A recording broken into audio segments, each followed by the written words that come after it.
Hello, my friends. In today's episode, I'm speaking with Pete Dupuis, and we reflect on our careers in corporate America before we were gym owners. And we share some of our takeaways and lessons, both the good, the bad, and the ugly, from what we learned in our corporate work before becoming gym owners. So if you want to hear from our lessons learned, this is a great episode. So keep on listening.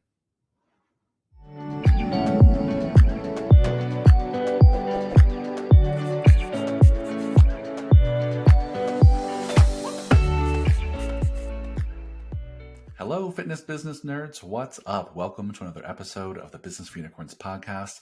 Today, I'm here with Pete Dupuis. What's up, Pete? Hey there, Michael.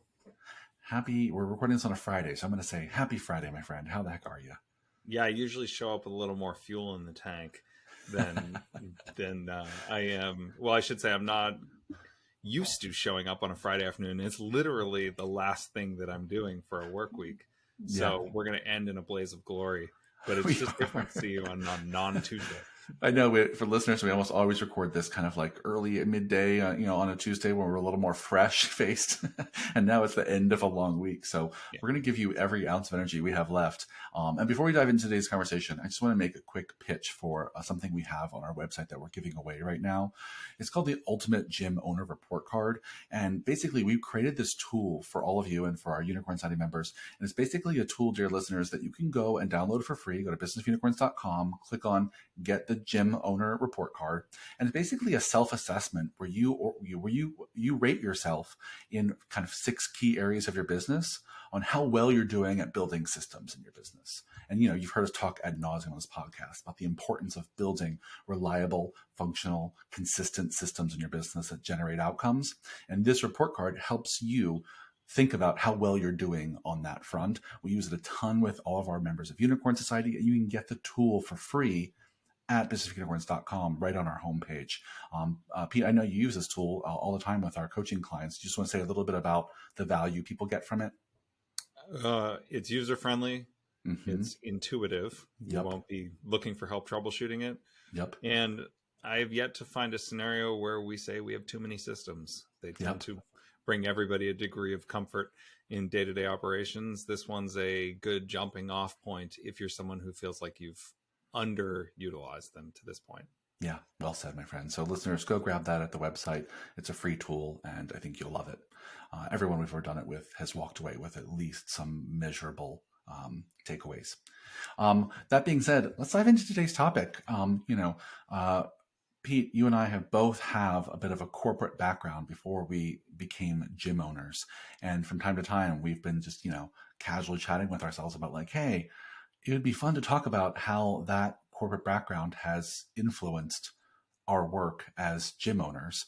And in fact, we know there's a few people in our Unicorn Society group who also come from a corporate backgrounds. And I think I'll speak for myself. I've seen that their approach to running their gym is a little different than people who didn't come having had corporate experience first. So our conversation today is going to just be riffing on like, how did our corporate experience in life impact in positive and negative ways the ways that we run our gyms? So kick us off. Where's your brain go first on this topic?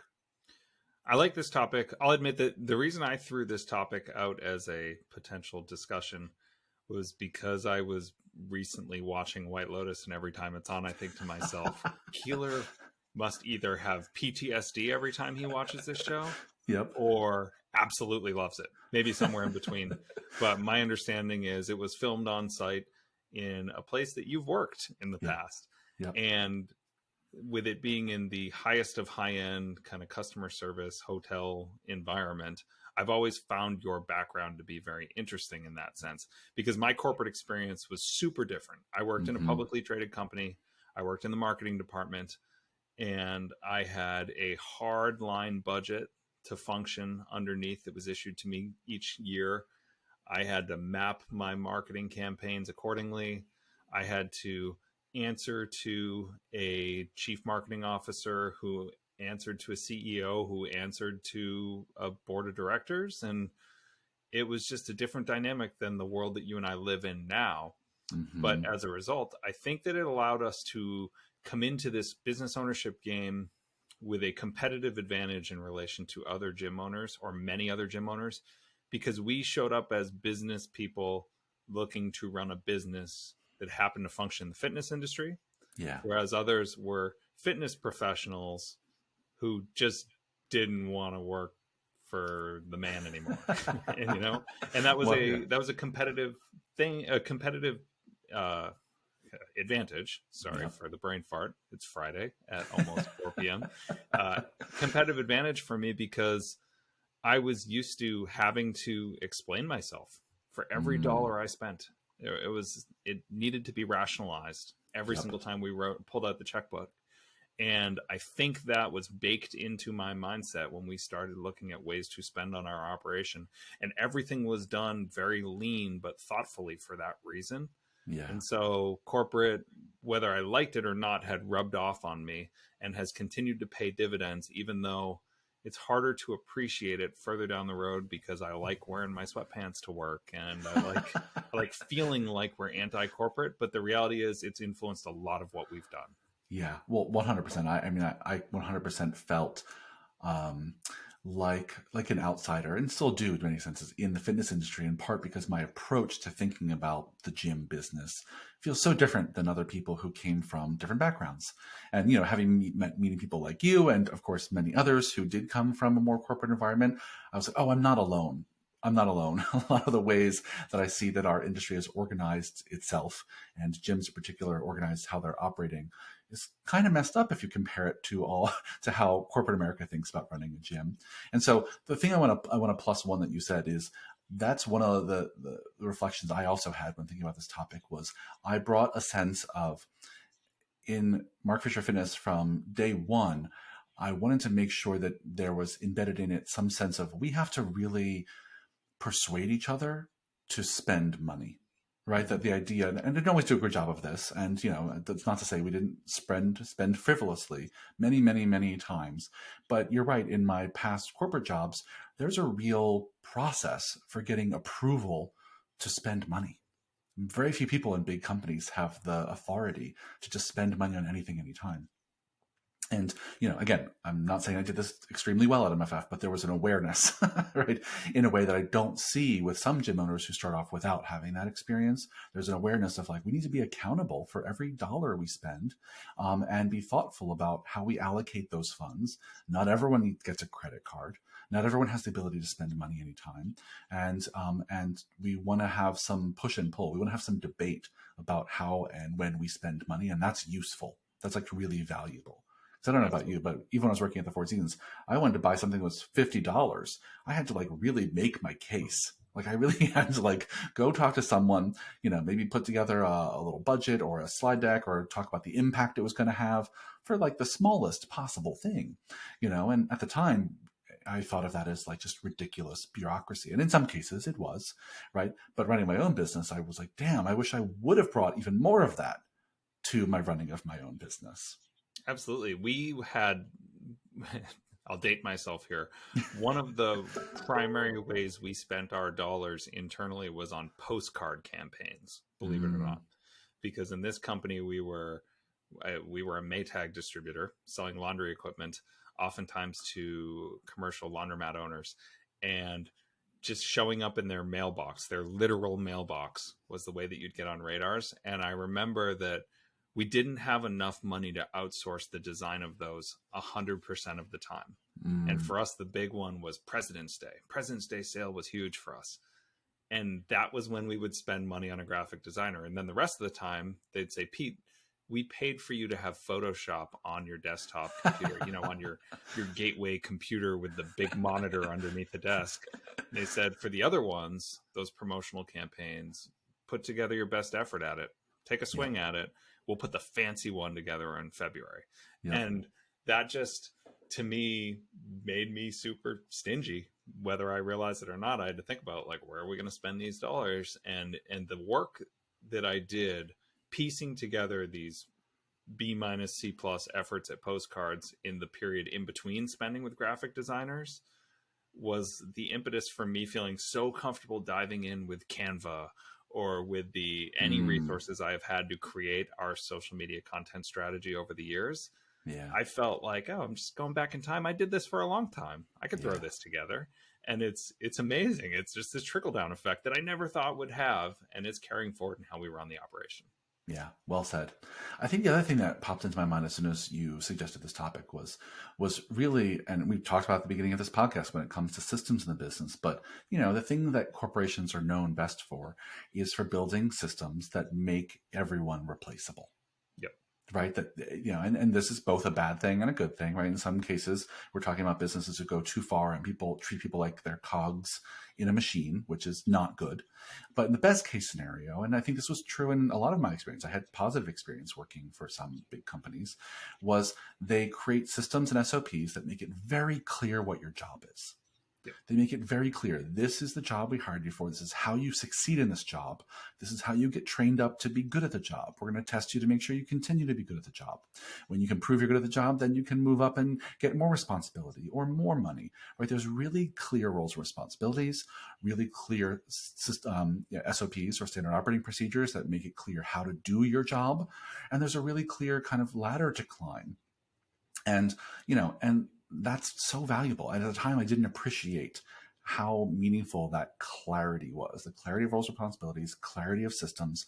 And it's something, we've spent the better part of the last decade at Mark Fisher Fitness trying to create, in some cases more successfully than others, is trying to build in our businesses that same kind of clarity that kind of corporate America is notorious for doing. Well, I'll put so well in air quotes that you can't see, dear listeners, but some of them do better, but they're notorious that that's what corporations often look like in our mind, right? Is that these big systems that operate very consistently. And in small business, that's hard. In small business, it's hard. We have smaller teams. We have to be more nimble, but it doesn't mean we shouldn't be aiming for that same kind of efficiency.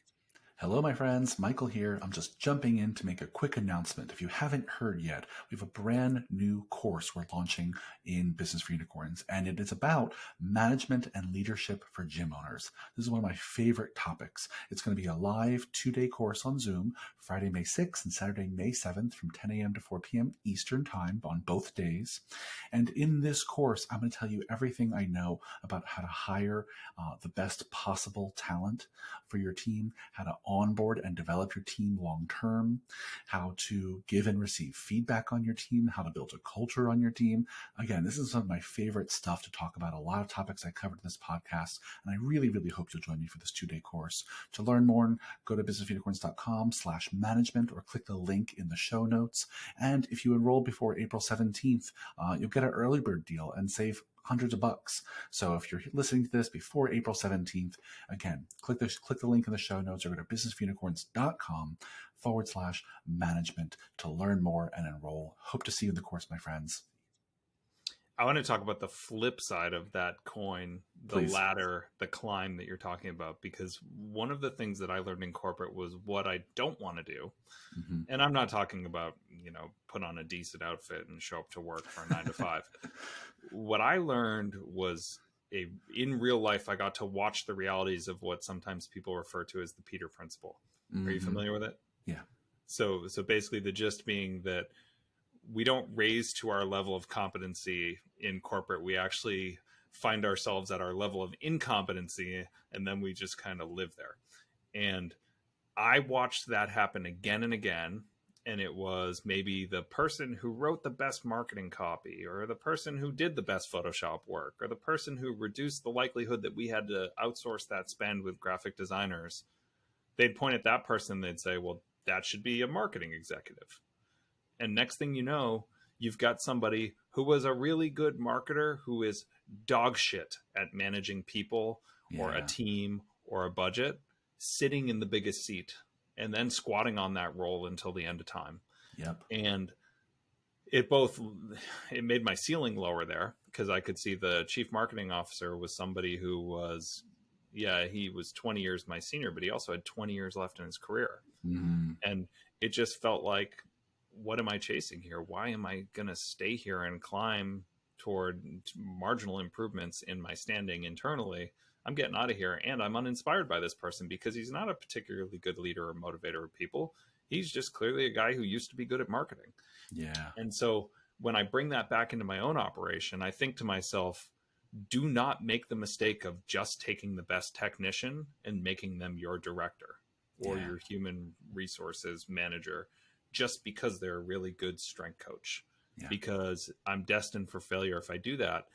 And I don't know that many gym owners realize that that's a potential problem, because it's kind of a good problem to have when you get to the point where you're thinking about elevating employees into director roles or managerial roles. Like not every gym gets to that point. Most of them kind of just keep heads above water. But the reality is we are at a point where we need people who are in an elevated status internally to lead the team so that the owners don't do it until the end of time. And we're going to get ourselves in a lot of trouble if we just pick the person who writes the best strength training program purely based on that. Yeah, well said, my friend. I think it's a lesson that's visible and tangible to anyone who's ever worked in corporate. Like every day, you see examples of that. The person who was the best salesperson getting promoted to be in charge of the sales department, and it's a disaster, right? The person who's the best marketer getting in charge of the marketing department, and it's a disaster. Being good at something doesn't mean you're good at managing other people who are good at it, right? Being good at something doesn't mean you're good at teaching other people how to be good at it.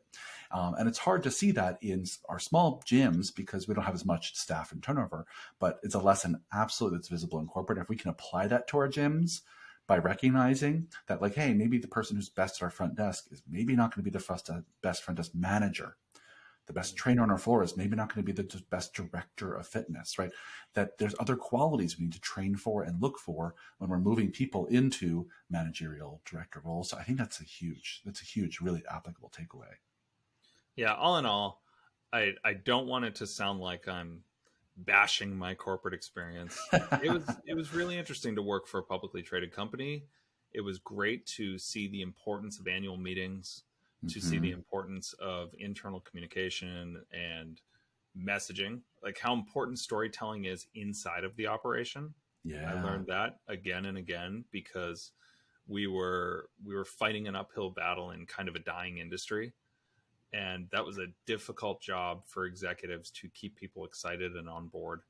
And it's all positively impacted the trajectory of my career. I just didn't realize it while I was in it.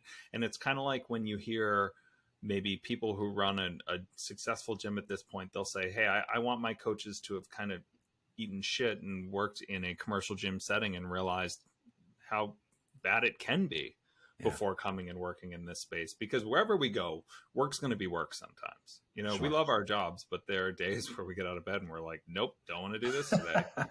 And I find that it's better when I have an intern who was recently of college age go off into the world and coach on someone else's payroll for a little while and realize what work feels like, and then come back and they have a better appreciation for what we're doing. Whereas the people who I have hired immediately out of college in the past sometimes have a grass is always greener type dynamic to the way they look at alternative opportunities. And once they're gone, they're gone. I don't have a whole lot of boomerang hires. And so sense. I really think of my corporate experience as kind of that. Like I had to go sit in a cubicle and realize what I don't want so that I could appreciate the fact that right now I might take home 60% of what I could if I had chased that path. Maybe it's 50%, maybe it's 40%, who knows? But there were more lucrative paths that didn't involve me being able to bang out early enough to go coach third grade soccer at night. I could be doing those things, but right now I have a degree of balance and a compensation level that I'm content with.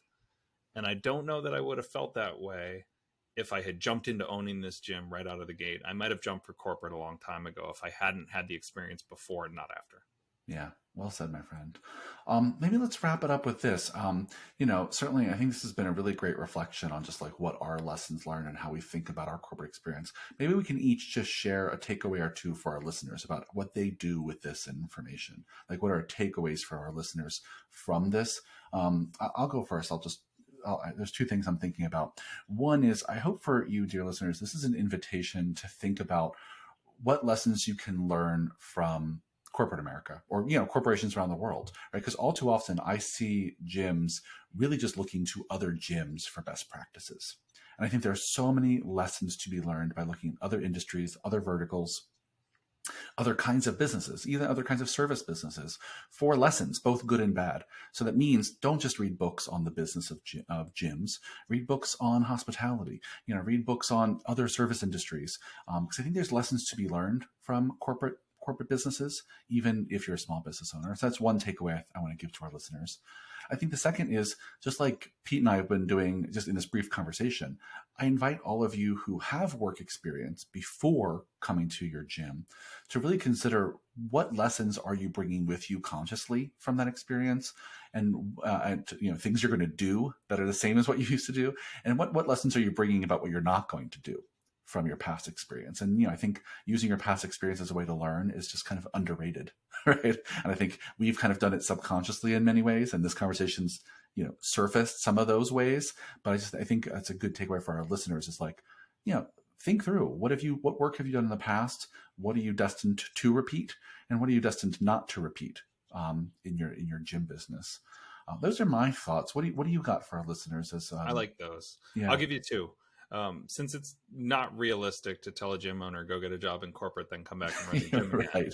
Right. I would say that we all have some real corporate killers in our client rosters. Yeah. And they're fascinated with what we do, but they need to appreciate the fact that we're fascinated with what they do.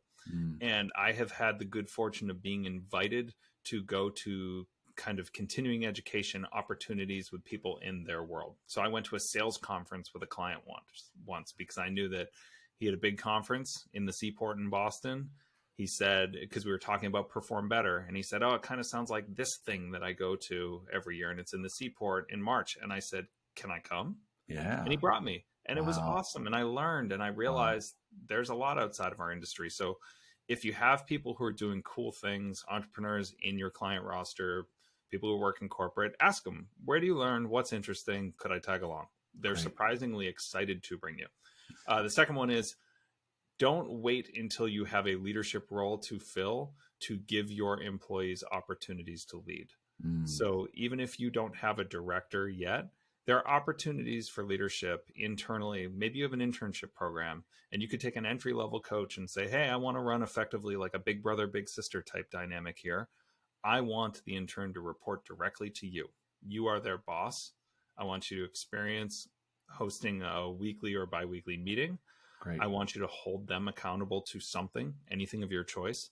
But I want you to experience management before it is your job responsibility, and we make an ill-informed decision. Because at the very least, they can do it, and I can sit down with them during our biweekly meetings and say, hey, how do you feel about it? Is that what you hoped it would be? Because I know for a fact, my wife thought she wanted to manage people, and she's an absolute killer of a salesperson, and she's killer in negotiations. And she got her opportunity to manage a big-ish team, and it didn't light her up. Yeah. And when she pivoted into a different role, she said, you know what, I think I might want to be an independent contributor again. Yeah. And if you can give your team the opportunity to experiment with that without it feeling like a pivot into like a mistaken career move, that's a great thing, because you don't deal with the optics of pulling someone out of a significant role. You just let them try it on, try before you buy type deal. So look for ways to give your entry-level coaches leadership experience, and then you'll make a much more informed hire when the time comes to go bigger with the team, like I mentioned earlier. Yeah.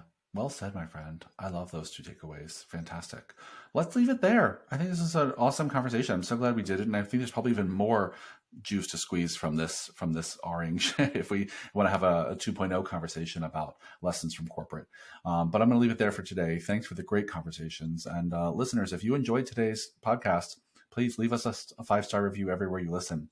And email us, michael@businessunicorns.com, pete@businessunicorns.com. Let us know what you want us to talk about next. Let us know what guests you want us to have on the podcast. And don't forget to go to businessunicorns.com and get that free gym owner report card tool. Super free, super useful, and let us know how you like it. Thanks for the great chat, Pete. See you on the next one. Sounds good. Talk soon.